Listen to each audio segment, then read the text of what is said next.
ingin menunjukkan perbuatan-perbuatan Tuhan, karya-karya Tuhan yang begitu besar, ajaib, dahsyat. Dan karena itu, perbuatan-perbuatan itu dari awal penciptaan dan seterusnya sampai hari ini, sampai selamanya, dia akan berlangsung terus, bahwa perbuatannya adalah ajaib, dahsyat, dan hebat.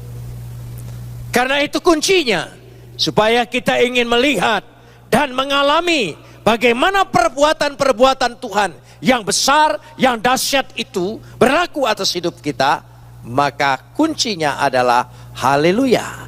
Haleluya adalah bagian daripada ucapan syukur, memuji Tuhan, menyembah Dia, memuja Dia, mengagungkan Dia, hanya karena Dialah ya satu-satunya yang layak disembah, dipuji, dipuja.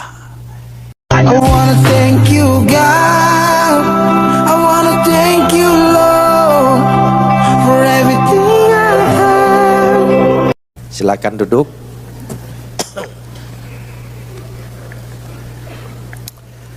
Salam. Pagi ini kita akan bersama-sama membaca firman Tuhan yang terambil dari kitab Mazmur 111 ayat 1 sampai ayat 10. Mazmur 111 ayat 1 sampai ayat 10. Kita akan membacanya saling sahut bersahutan. Saya akan awali ayat yang pertama, lalu jemaat menjawab ayat kedua, dan seterusnya saling ganti bergantian sampai tiba pada ayat 10. Haleluya, aku mau bersyukur kepada Tuhan dengan segenap hati, dalam lingkungan orang-orang benar dan dalam jemaah. Ayat 2. Besar perbuatan-perbuatan Tuhan, layak diselidiki oleh semua orang yang menyukainya. Agung dan bersemarak pekerjaannya, dan keadilannya tetap untuk selamanya. Perbuatan-perbuatannya yang ajaib, dijadikannya peringatan. Tuhan itu pengasih dan penyayang. Diberikannya rezeki kepada orang-orang yang takut akan Dia. Ia ingat untuk selama-lamanya akan perjanjiannya. Kekuatan perbuatannya diberitakannya kepada umatnya, dengan memberikan kepada mereka milik pusaka bangsa-bangsa. Perbuatan tangannya ialah kebenaran dan keadilan. Segala titahnya teguh, Kokoh untuk seterusnya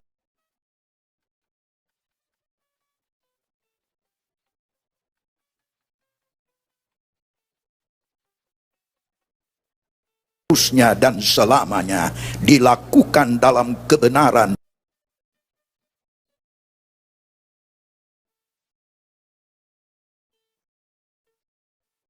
dan kejujuran.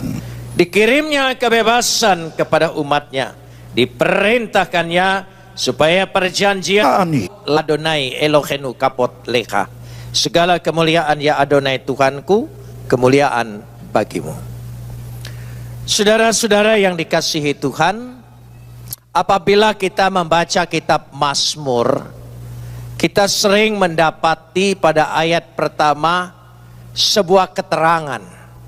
Mazmur Daud, Mazmur nyanyian ziarah, Mazmur nyanyian pengajaran, Miktam nyanyian ucapan syukur dan puji-pujian. Jarang sekali pada ayat yang pertama diawali dengan kata haleluya. Hanya ada beberapa saja ayat diawali dengan kata haleluya. Di dalam pengertian sastra Ibrani dan apa yang diimani oleh orang Yahudi, kalau ada Mazmur yang diawali dengan kata haleluya, itu artinya dia adalah kepala daripada kitab itu. Kepala di sini dalam arti dia adalah kunci. Kunci buat apa?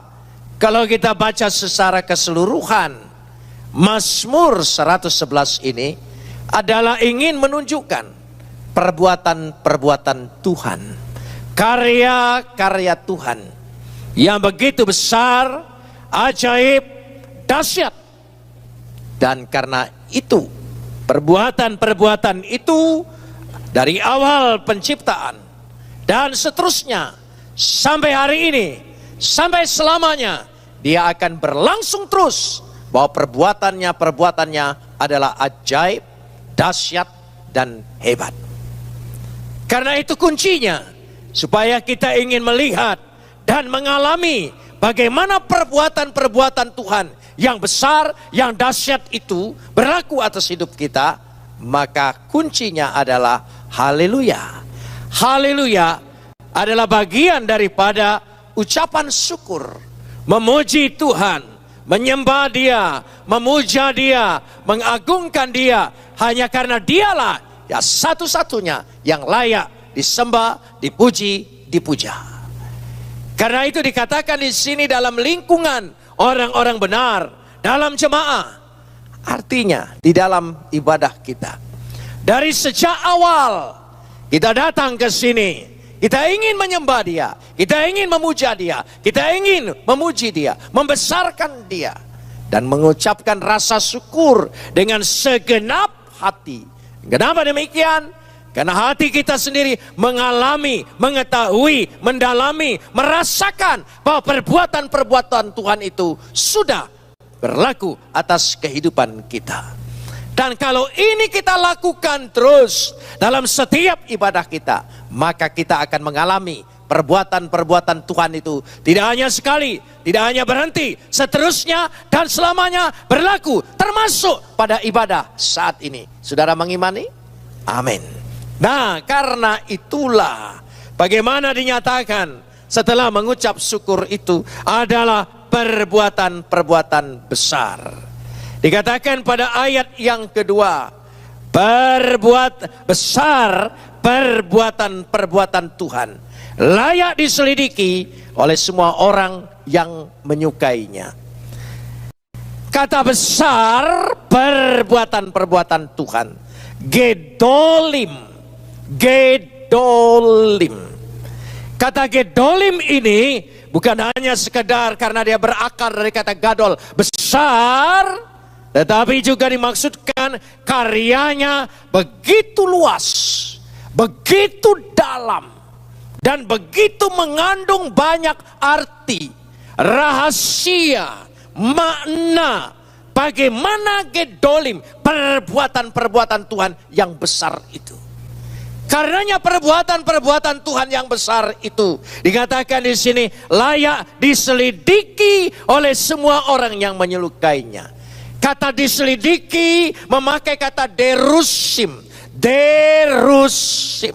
Diselidiki artinya di sini karena dia memakai kata daras, mencari, mempelajari dengan teliti. Deres, sungguh-sungguh mendalaminya. Karena dikatakan derusim, meneliti, menyelidiki, memakai kata daras menjadi deras, dan itu juga menjadi midras. Midras itu ada persamaan dengan saudara kita madrasah. Jadi kita betul-betul mempelajari kenapa begitu besarnya perbuatan Tuhan dari sejak penciptaan. Mari saya ingin ingatkan kembali. Kalau saudara membaca dalam kitab Kejadian pasal 2 ayat 7. Manusia itu diciptakan dari tanah. Tanah memakai kata eretz. Eretz. Ketika Tuhan, Kejadian 1 ayat 1. Pada mulanya dia menciptakan langit dan bumi. Kata bumi di situ ada juga eretz. Ya, dikatakan beresit bara Elohim et hasis samayim we ha et eretz. Dia menciptakan bumi. Manusia diciptakan dari tanah memakai kata eretz. Ketika bumi diciptakan oleh Tuhan memakai kata eretz. Dan pada Kejadian 3 ayat 19 saudara akan membaca, karena manusia itu diciptakan dari debu dan tanah, maka dia akan kembali menjadi debu dan tanah. Apa yang dimengerti oleh orang percaya ketika membaca kitab suci ini? Paling tinggi, terlalu simpel, bahwa manusia itu diciptakan dari tanah, maka nanti kalau dia mati akan kembali menjadi tanah. Sampai di situ saja. Padahal kalau kita menyelidikinya, derusim tadi, dengan kata daras tadi, deres tadi, midras tadi, apa yang dimaksudkan Tuhan ketika manusia diciptakan dari tanah? Berarti analoginya sejajar dengan bumi. Saudara lihat keajaiban bumi.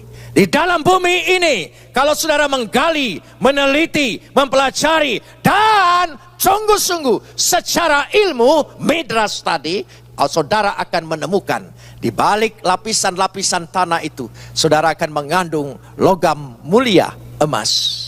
Ada berlian, ada batu bara, ada minyak, banyak mineral, semua ada di bumi ini. Artinya, ketika manusia diciptakan dari tanah, di dalam diri manusia terdapat potensi-potensi yang luar biasa.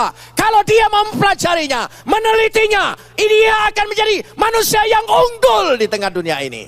Amin. Beri kemuliaan bagi Tuhan. Di situ letaknya. Jadi potensi manusia itu dahsyat, luar biasa.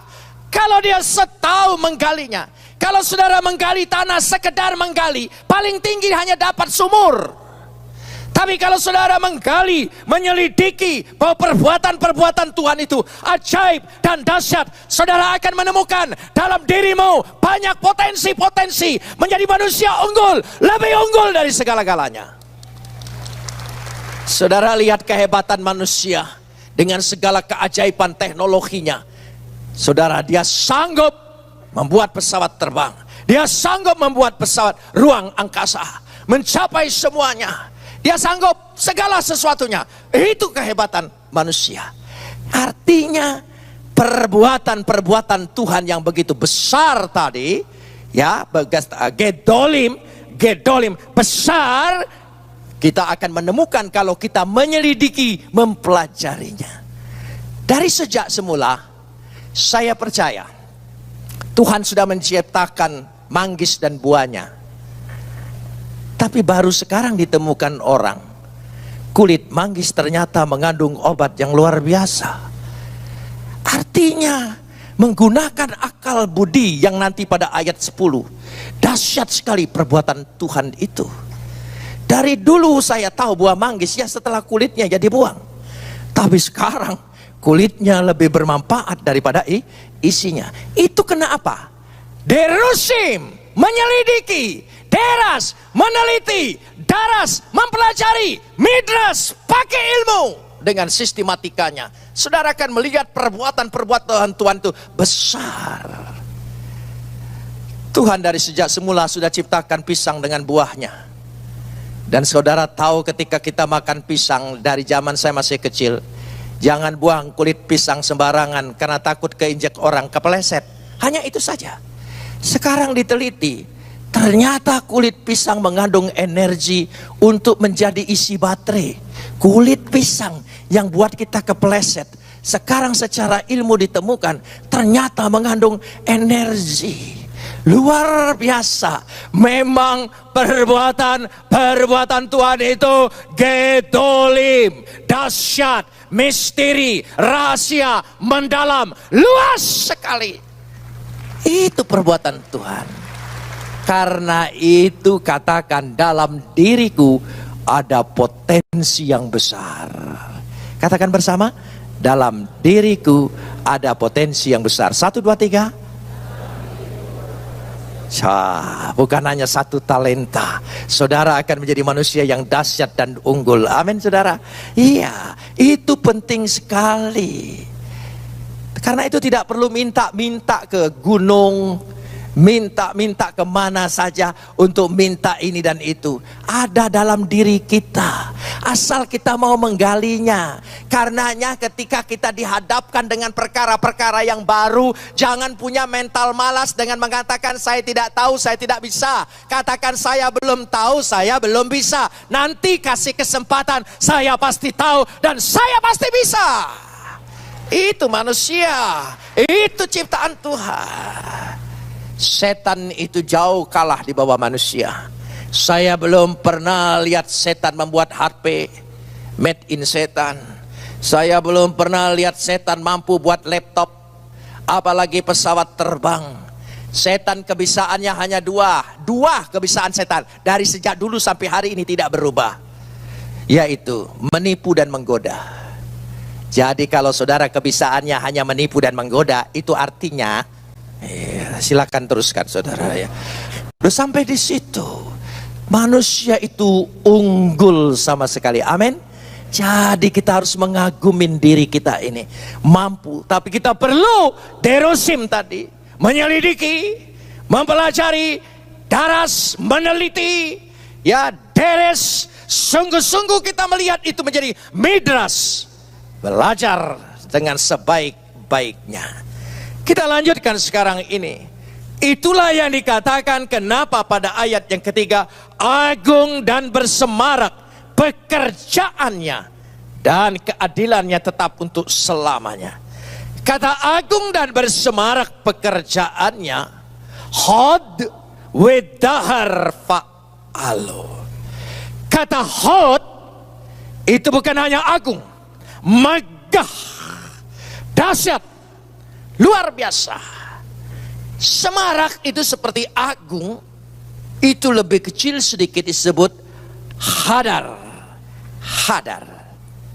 Kenapa demikian? Karena keadilannya itu, perbuatannya itu begitu besarnya, sehingga terkadang kala manusia sekarang belum menemukan, di kemudian hari manusia akan menemukan. Tapi ditemukan oleh manusia itu sendiri. Dari belum ada obatnya menjadi ada obatnya. Dari belum ada bentuknya menjadi ada bentuknya. Dari belum bisa menjadi bisa. Dan itulah kehebatan akal budi manusia. Hebatnya di situ. Makanya orang Yahudi itu unggul karena baca Alkitab pakai otak.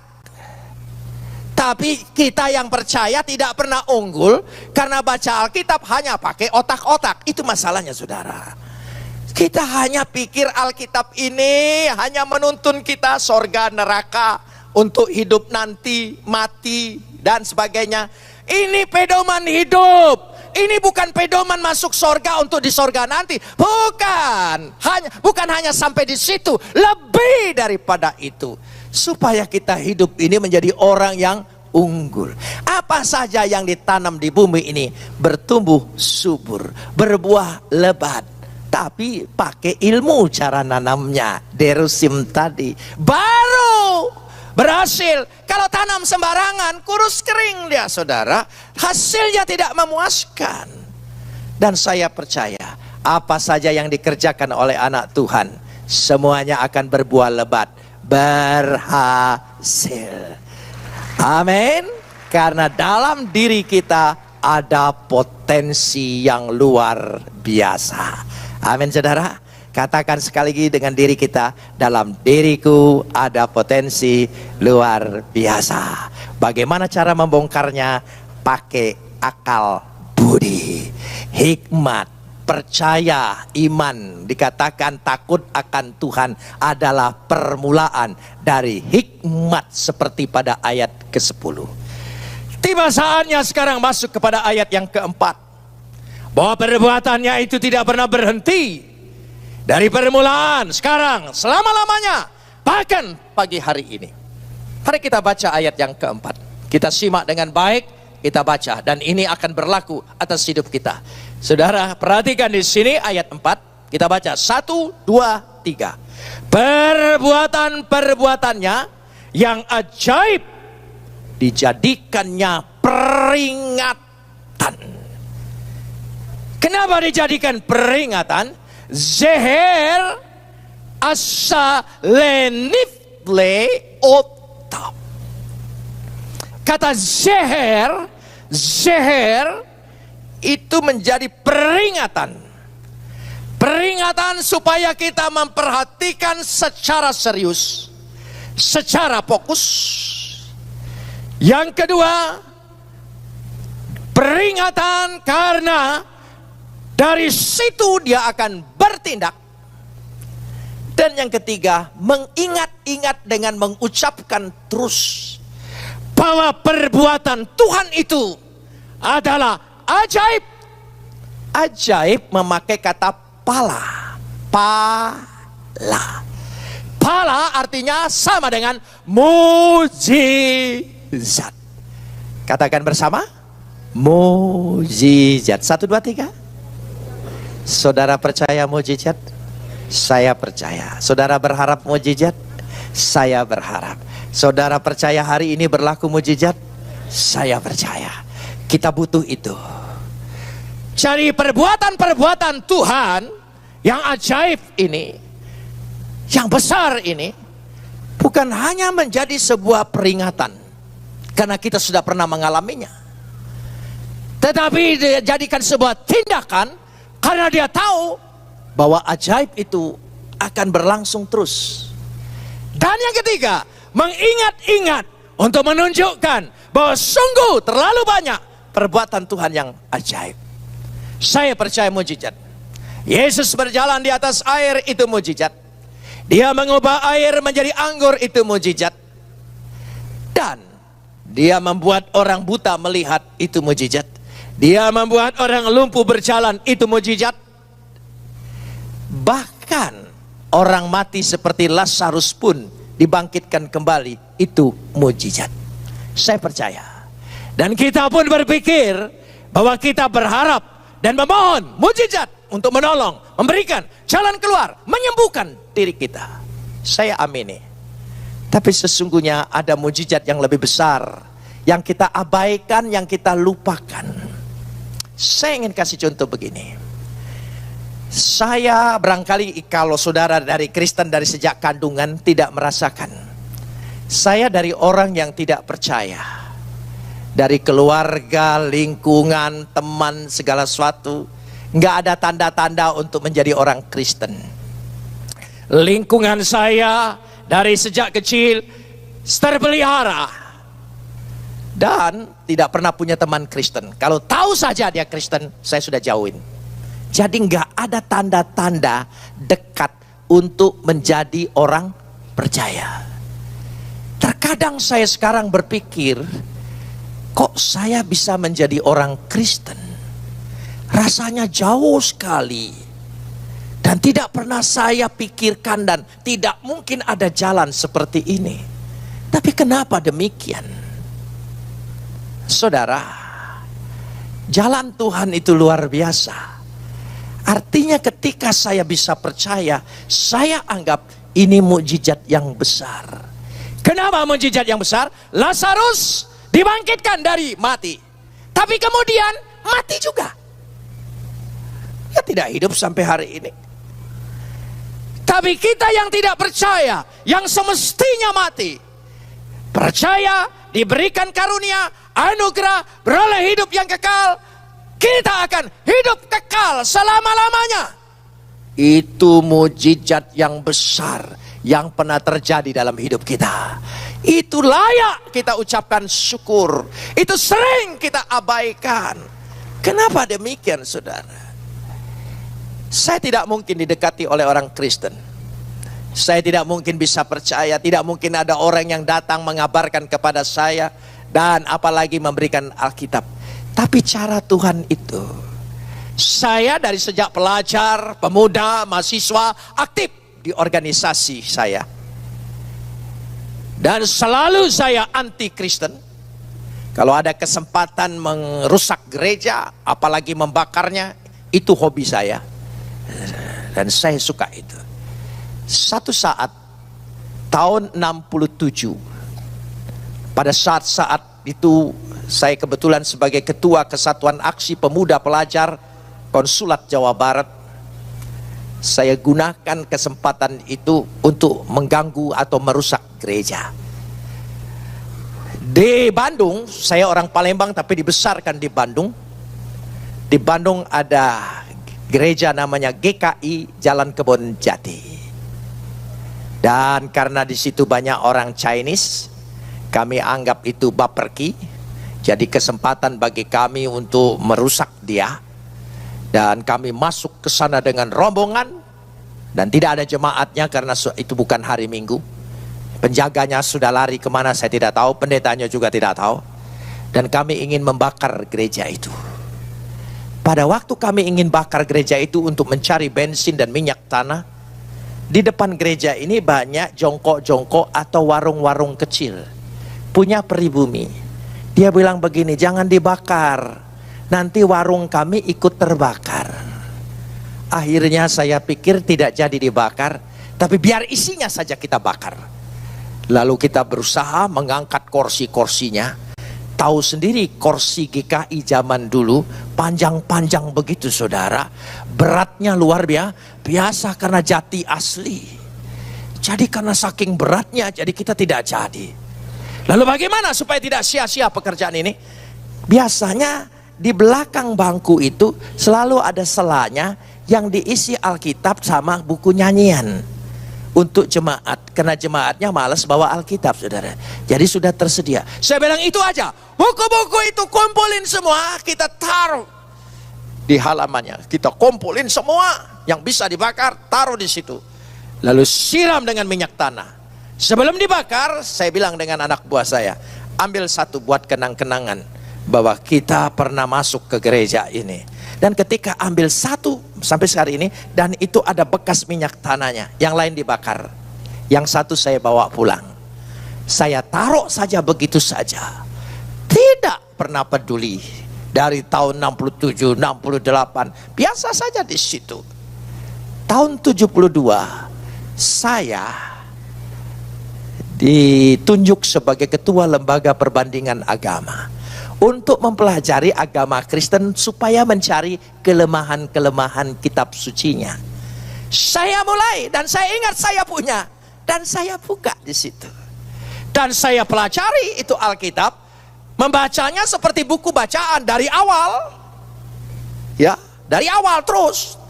Tidak sepandai orang Kristen kalau baca Alkitab dari sini loncat sini, dari sini loncat sini. Gitu, sampai seumur hidup tidak pernah tamat saudara ya gitu. Jadi hanya loncat-loncat saja. Dan saya baca, ketika saya baca saya ketemu kira-kira ayat yang lemah yang saya pikir bisa dijadikan bahan untuk menyerang. Saya catat, saya kemukakan, baca, selesai perjanjian lama masuk perjanjian baru. Matius, Markus, Lukas, Yohanes. Pada waktu saya baca kitab Yohanes 1 ayat 1, pada mulanya adalah firman. Firman itu bersama-sama dengan Tuhan, dan firman itu adalah Tuhan. Hati dan pikiran saya mulai terbuka. Ternyata Yesus itu adalah firman yang sehakikat di dalam diri Bapa. Ayat 14 saya baca, firman itu menjadi manusia. Dan kenapa dia menjadi manusia? Ayat 18, karena dia ingin menyatakan siapa Tuhan. Lalu terbukalah saya dan dibukakan hati pikiran saya untuk percaya. Itu karunia yang luar biasa. Tidak semua orang, tapi hanya baca. Ya, baca sendiri Tuhan bukakan itu, pikiran saya terbuka. Oh, saya mengerti, saya percaya dia. Ketika saya percaya, saya mulai diskusi dengan teman-teman saya dimarahin. Dan saya terus berbicara. Dan akhirnya banyak yang marah. Saya ditangkap dan ditahan atas perintah Kopkamtib Laksuspus dari Jakarta. Perintahkan ke Laksusda Jawa Timur untuk menangkap saya. Karena saya waktu itu sedang sekolah kependetaan di Batu Malang. Tahun 73. 15 Juni 1974 saya ditangkap. Hari Jumat waktu itu sedang libur sekolah karena kerja bakti jam 4 sore. Saya sedang menggendong anak saya yang nomor 2. Lalu datang petugas Laksus 2. Saya masih ingat yang nangkap saya, pokoknya tidak pernah lupa, Kapten Sunaria. Saudara ya, mungkin sudah tua atau sudah meninggal, saya tidak tahu. Didampingi oleh Koramil dan beberapa guru atas izin dosen segala macam. Saya dibawa ke Surabaya, di Ketabang, tempat Laksus tahanan yang paling menakutkan di depan sekolah Katolik, di depannya itu, di situ. Dan di sana tidak diperiksa apa-apa karena hari itu adalah hari libur. Jumat, Sabtu, Minggu, Senin saya diterbangkan ke Jakarta. Mulai diperiksa di sana oleh tim. Pemeriksaannya hanya bertanya, apa sebab engkau jadi Kristen? Hanya itu pertanyaannya. Saya jelaskan, karena baca Alkitab. Baca Alkitab yang mana? Yohanes 1 ayat 1, Yohanes 1 ayat 14, Yohanes 1 ayat 18. Hanya itu, hanya baca itu, engkau langsung berubah. Dia bingung, tidak masuk akal. Mana ayatnya? Saya kebetulan bawa Alkitab dan saya tunjukkan. Dan dia baca Yohanes 1 ayat 1, Yohanes 1 ayat 14, Yohanes 1 ayat 18. Setelah dia baca, aku nggak jadi Kristen. Bagaimana kamu ini? Kalau ngomong itu masuk akal. Masa? Mesti ada yang bujuk, mesti ada yang mendorong, mesti ada. Apa kamu pernah sakit? Barangkali terganggu, masuk rumah sakit Kristen kali, disuntik jadi berubah. Saya pikir kalau hanya disuntik bisa mengubah iman orang, kita tidak perlu pekabaran Injil, suntikin aja semua, berubah semua saudara. Dia marah, dia baca. Saya baca, tidak berubah. Kok kamu hanya baca 3 ayat langsung berubah? Dari mana? Katanya.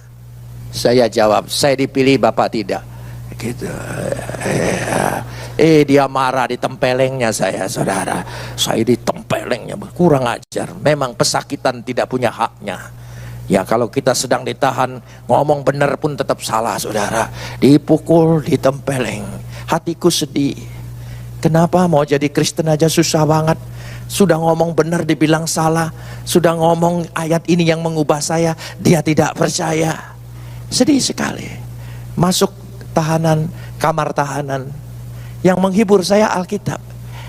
Karena saya belum pinter baca Alkitab, jadi saya sembarang buka saja. Pas saya baca, Yesus ditempeleng. Menghibur saya.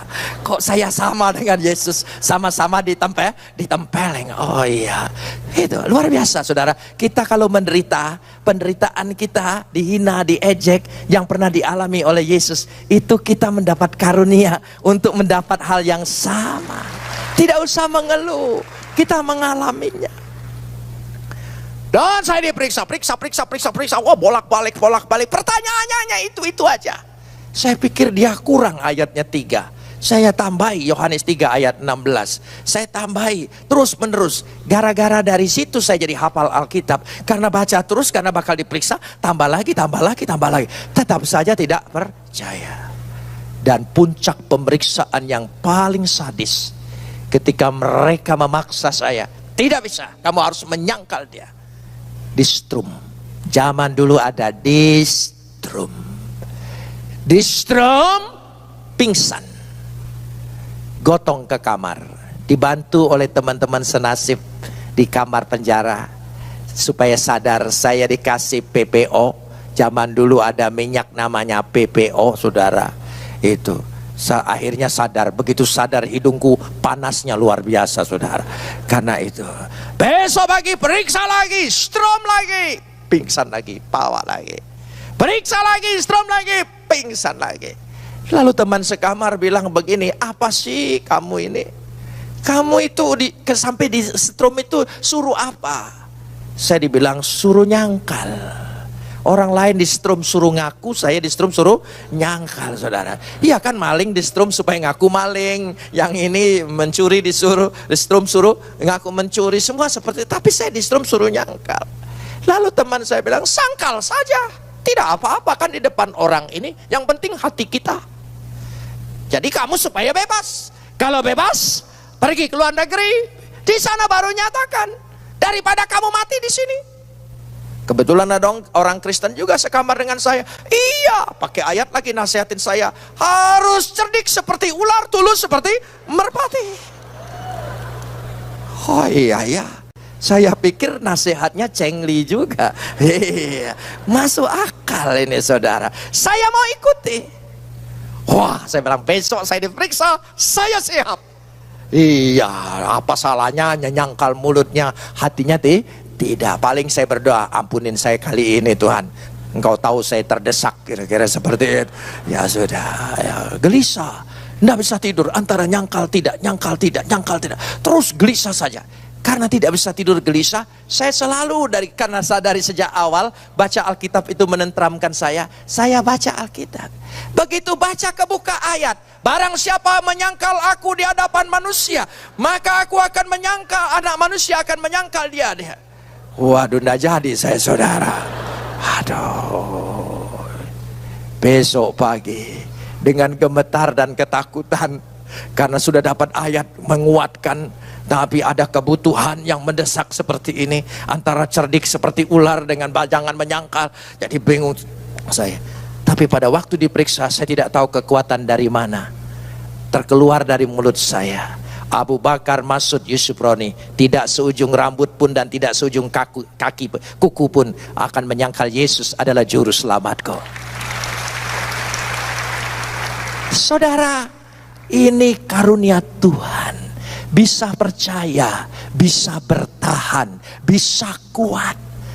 Kalau kita datang ke sini, hidup ini bebannya berat, banyak persoalan, banyak pergumulan, banyak penderitaan yang kita alami di tengah dunia ini.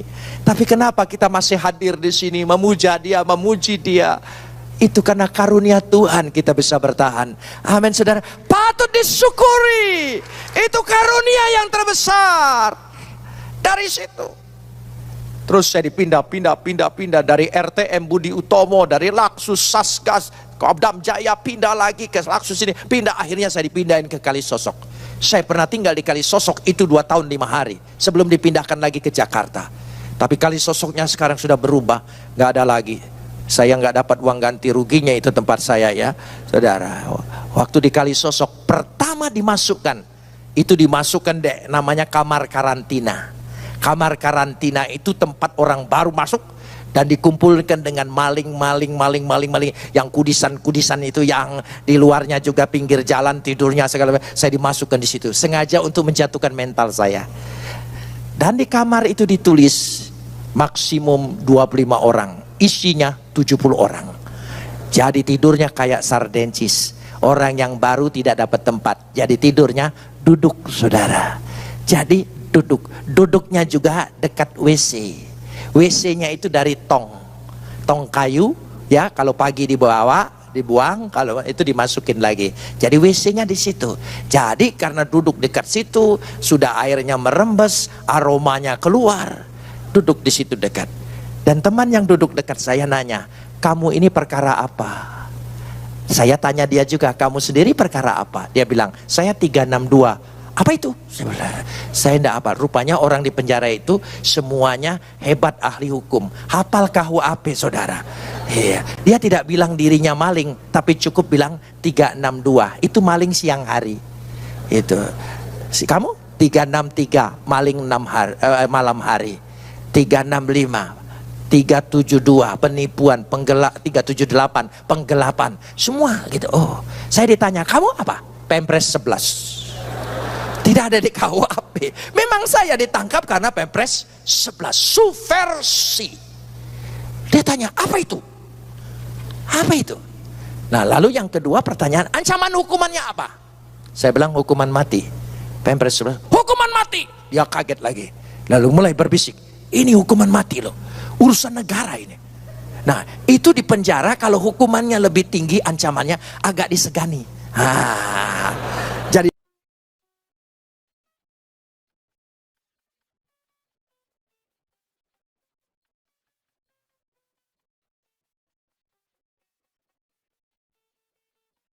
Saya mulai disegani di situ saudara ya. Waduh, ini hukuman mati ini. Mulai dari bisik-bisik kakek, hukuman mati.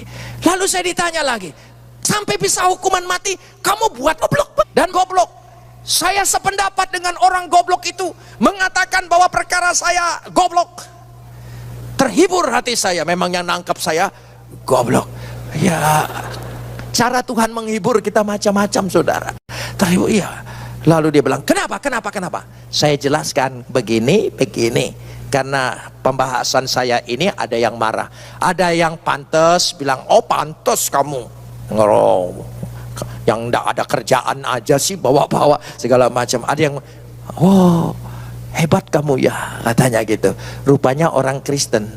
Orang Kristen juga masuk penjara di situ saudara ya. Mulai deketin saya. Waktu deketin saya, oh kamu perkaranya itu. Dia anggap bukan perkara yang salah. Jadi dia bilang, bagaimana kalau saya tolong didoain?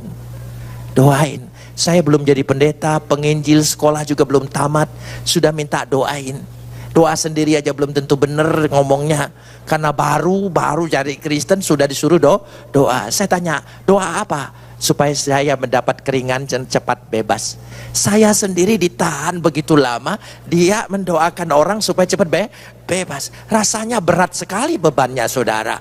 Aku sendiri masih belum tentu bebas, dia minta didoain saya bebas. Tapi karena dia berharap, akhirnya saya berdoa juga. Tapi selesai amin, herannya dalam hati saya ada keringanan, ada beban. Seringkali kita juga diperhadapkan, sementara kita menghadapi pergumulan, orang lain datang minta bantu doa. Dan jangan malas berdoa. Pada saat engkau berdoa, dia diberikan jalan keluar, engkau diberikan kelepasan. Selalu seperti itu.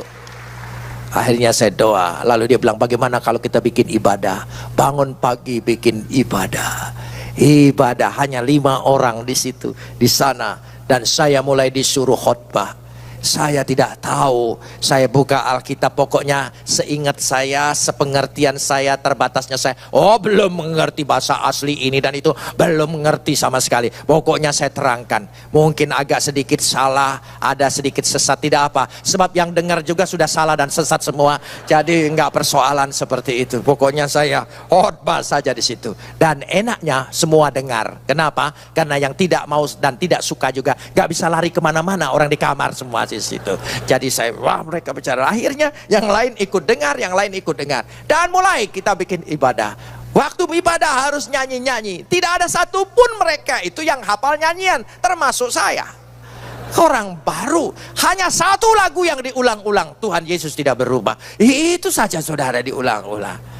Herannya, tidak berapa lama, ada 2 orang percaya. Waktu dia percaya, dia bilang, saya minta dibaptis. Dibaptis? Saya belum punya wewenang. Pendeta, penginjil, apapun belum. Saya bilang, tidak, saya ingin dibaptis Anda. Saya tahu perkara Anda, saya ingin dibaptis oleh Anda. Baptis bagaimana? Dulu saya waktu dibaptis di kolam. Saya bilang, ini penjara, tidak ada kolam. Bagaimana? Lalu mereka mikir yang lain, begini, kita ada bak mandi yang besar, karena mandi di sana rame-rame saudara ya, hanya batas 5-10 centong saja, pokoknya bersih tidak bersih 5-10 begitu. Dan kita ada tamengnya, pemuka dari ada orang penjara juga, kita suap pakai rokok gudang garam sebungkus. Saya bilang, numpang sebentar, tidak ngabisin air, kami ingin nyemplungin orang ini aja untuk baptis gitu. Oh dia bilang, boleh, jangan lama-lama. Ada 2 orang yang dibaptis. Mulailah saya ingat-ingat waktu saya dibaptis dulu bagaimana ya. Oh begini, saya masukkan dia, tenggelamkan. Baru saya, dalam nama Bapa, Anak dan Roh Kudus, dalam nama Yesus, aku baptiskan engkau dan aku doakan engkau, terus begitu. Saya angkat. Dia sudah hampir mati, bla bla bla bla bla bla bla bla bla. Saya lupa, semestinya doa dulu baru masukin. Ini saya masukin dulu baru doa. Saya lupa sekali saudara. Saya enggak, maklum orang belum pernah sama sekali, baru dibaptis nyuruh baptis. Tuhan itu ingin supaya melayani dia. Itu kasih karunia. Waktu dia diangkat, dia bilang, aduh aku hampir mati. Saya sudah blek, tapi kepala saya ditekan terus. Jadi terus saya bilang, memang hidup yang lama harus mati dan engkau bangkit dengan hidup yang baru, saya bilang. Ya, seperti itu. Lalu yang kedua bilang begini dengan saya ditunda dulu sajalah katanya. Jadi tadinya mau 2, hanya dapat 1, saudara. Tapi saudara tahu, kita bisa melayani, itu karunia Tuhan. Itu mukjizat yang Tuhan berikan. Siapakah kita melayani raja di atas segala raja? Kita penuh kehinaan, keaiban, kelemahan, bahkan ketidaklayakan. Tapi Tuhan berkenan kita supaya melayaninya. Itu kasih karunia Tuhan. Kita lanjutkan sekarang ini. Dengan demikian dikatakan di situ, kalau pada ayat selanjutnya, mari kita lihat di sini ayat yang kelima. Diberikannya rezeki kepada orang-orang yang takut akan Dia. Ia ingat untuk selama-lamanya akan perjanjiannya. Memang betul, Tuhan itu pemelihara yang baik, kekal, rezeki. Saudara, waktu saya di penjara, istri saya tinggal di Batu Malang. Dia meneruskan studi sekolah, kami sama-sama sekolah. Ya, dia di Batu Malang, saya di sekolah. Waktu saya dipindahkan di RTM Budi Utomo. Untuk mengisi waktu, saya minta izin dengan komandan Rehab RTM Budi Utomo untuk bisa piara ayam. Saya banyak belajar, karena di RTM itu banyak tahanan-tahanan bekas menteri pertanian, menteri peternakan, ada Ucutat, ada Yap Yam Hin, belajar hukum, bekas duta besar, bekas panglima, Umar Dhani, segala sesuatu, semua ada di sana. Saya kumpul dengan mereka, saya banyak belajar dari mereka. Di situ hebatnya saudara, jadi bisa belajar dari mereka. Saya belajar bagaimana memelihara ayam. Mulailah saya beli 5 anak ayam dan ditaruh di sana, dikasih lampu dan sebagainya, dan terus jadi kembang jadi 10, kembang jadi 15, jadi banyak, kandang ayamnya tambah besar dan enak saudara. Kenapa? Listrik tidak bayar dan tidak pernah mati. Karena itu dalam penjara, kalau listriknya mati, kabur semua orangnya saudara. Jadi di situ, dan mulai ayam ini, setiap pagi saya tumpang tangan di atas kepala ayam. Karena tidak ada jemaat, jadi ayam lebih dulu ya itu. Saya tumpang tangan, Tuhan berkati. Karena saya terbatas obat, terbatas semua vitamin, tapi berkati supaya ayamku sehat, bertelur. Herannya, setiap ayam bertelur kadang-kadang sehari sampai 2 kali. Bertelur, telurnya dikumpul, dijual, bisa duitnya dikirim ke istri saya. Orang di penjara bisa kirim keluarganya uang, itu karena rezeki dari Tuhan. Amin. Saudara yang tidak di penjara, ya masih tidak mampu buat keluarganya, saya kira perlu di penjara dulu itu saudara. Karena rezeki itu datang dari Tuhan. Amin saudara. Orang-orang yang takut akan Tuhan benar, pasti Tuhan berkati. Kita lanjutkan ayat ini yang terakhir. Dari puncaknya dikatakan di situ, kekuatan perbuatannya diberitakannya kepada umatnya. Kekuatan perbuatannya. Percayalah, kekuatan perbuatan Tuhan itu sekarang sedang berlaku, dan Dia berikan kepada kita untuk mewarisinya. Tidak seorang pun yang tidak diberikannya. Pulanglah, bahwa kita membawa kekuatan Tuhan dalam hidup ini. Apapun hambatanmu, halanganmu, rintanganmu, engkau pasti keluar sebagai pemenang. Karena kekuatan Tuhan ada pada diri kita, setiap orang percaya. Dan lebih daripada itu, saya ingin menunjukkan sekarang lagi. Maka seterusnya dikatakan, ayat 9, dikirimnya kebebasan kepada umatnya, karena Dia perintahkan supaya perjanjiannya itu terjadi. Tuhan berikan kebebasan, pertolongan, jalan keluar. Setelah 6 tahun saya di penjara, setelah pindah penjara, pindah ke Cipinang. Ya, saya dipindahkan ke Cipinang, Kalisosok. Waktu saya dipindahkan Kalisosok, saya anggap ini memang ada baiknya. Kenapa saudara? Saya menghayal sendiri. Pindah Kalisosok, saya anggap California. Ya. Pindah pindah Cipinang, saya anggap Chicago. Pokoknya saya menghayal saja. Akhirnya dipindahkan ke Cirebon. Dari Cirebonlah saya bebas tanggal 4 April tahun 1980, hari Minggu, pas hari Paskah. Saya, ayat ini ayat kesayangan saya, selalu mengingatkan saya setiap menjelang mau tanggal 4 April bahwa pertolongan Tuhan itu luar biasa. Dia berikan kebebasan, kelepasan segala sesuatunya. Tuhan itu ajaib. Pada waktu tanggal 4 April, orang Kristen, pendeta, artis, tokoh-tokoh dari gereja datang ke Cirebon jemput saya. Tentu saja keluarga saya. Saya tidak nyangka saya bakal dijemput begitu banyak orang. Apalagi pendeta-pendeta jemput semua. Pada waktu bebas di sana, lalu mereka setelah saya keluar, mereka salaman, pelukan saya, mengenalkan dirinya saya pendeta. Maaf ya bro, tidak sempat besuk. Dia bilang begitu. Iya, kalau ditahan 6 hari nggak sempat, nggak apa-apa. 6 tahun nggak sempat-sempat, saudara. Karena dulu orang yang dianggap urusan subversi takut dibesuk. Sebab yang membesuk bisa takut terbawa-bawa. Dari situlah saudara.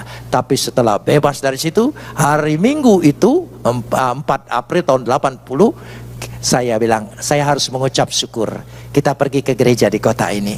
Lalu pergilah gereja yang langsung mudah dipinjam langsung untuk ucapan syukur adalah gereja Utusan Pentakosta. Itulah gereja Pentakosta. Jadi di masa dipimpin oleh pendeta Masih almarhum. Di situ perayaan. Nah saudara, pada waktu bebas itu saya masih ingat sekali. Ada nyanyian selama dalam penjara yang saya tidak sukai. Tapi waktu tanggal 4 April nyanyian itu paling saya sukai. Lagu apa? Lagu lama. Sekarang saya sudah bebas. Saya bebas oleh darahnya domba. Selalu seperti itu saudara. Kalau dulu, kalau di penjara ada kebaktian, kalau ada pujian seperti itu, kami semua diam. Enak aja ngomong bebas, bebas. Kita masuk penjara, kamar lagi. Pendetanya pulang, enak aja dia ngomong bebas, bebas. Jadi kita diam, kita pelototin yang mimpin pujian. Rupanya pemimpin pujian feelingnya cepat, langsung dia ganti. Lagu pujaan orang penjara apa? Ku tahu Tuhan pasti buka jalan. Dia ingin pintunya dibuka, saudara. Itu lagu favorit, saudara ya. Itu lagu favorit. Tapi waktu tanggal 4 April ibadah di Cirebon, pemimpin pujian mengajak saya nyanyi. Sekarang saya sudah bebas. Saya nyanyi paling kenceng dari yang lain.